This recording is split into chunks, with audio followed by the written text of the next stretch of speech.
You can now capture user data fields using a drop-down list. Here's how. Right, so to make changes to your user data fields, we're going to go over to the Settings menu and submenu User Data Fields. Notice here that you have the ability to copy these user data fields across your linked accounts as well. So you could actually have different user data fields for your different child accounts if that's what you want.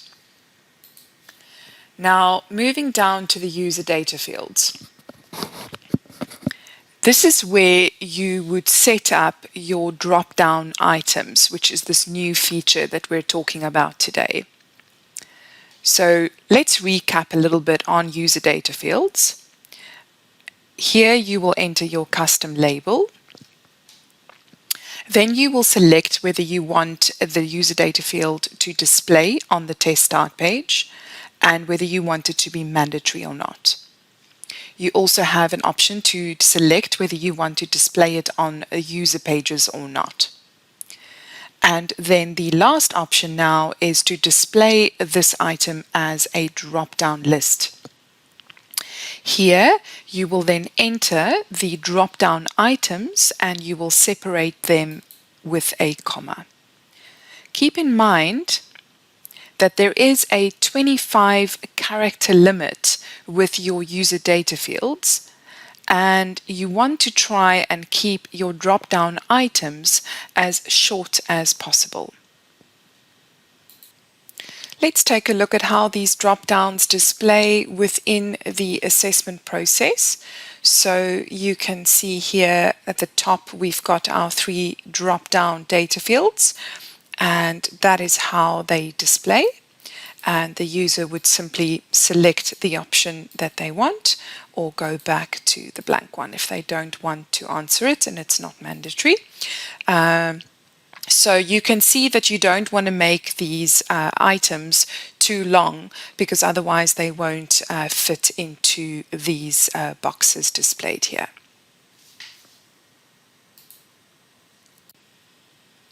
Just a few comments about flexibility with regards to user data fields. Let's use data field 1 as an example. This one is called certification. I have not ticked display on test start page and any of the other options. And the reason is that I have this data on hand from my HR department and I have imported this data via manage user data under the users menu. So I don't want my users to interact with this data at all. But I still want to use it to filter my invites or results or users. So that is the way I've set that one up. The other options, I have ticked all the options and I have entered my drop-down items. With the last one, I have unticked display as drop-down because I've decided that this data field does not need a drop-down list and I will allow my users to enter free text for this option. So we do allow some flexibility in terms of how you use your data fields and how you set them up. Once you're happy with your selections, you simply click Save to record any changes. And then we'll talk briefly about sharing those data fields across dynamic groups.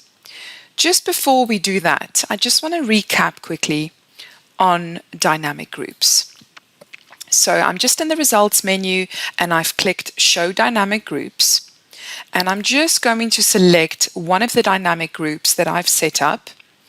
And in this case, I wanted to group any user that entered No or N under certification. So that is the requirement of this group, and anyone who fulfills this requirement in future will automatically be added to this dynamic group that I've set up. Okay, so now let's go back to the user data fields and this option here at the bottom. Click here to share dynamic groups. Now, it asks you what type of dynamic group do you want to create. Now, I have already created that dynamic group under results, but say I wanted to copy that dynamic group to my users as well. I can say create a user dynamic group. What dynamic group do you want to copy? Well, I want to copy my result Revit 1 dynamic group. And then step 2 is review. Review the selected group and name your new group here.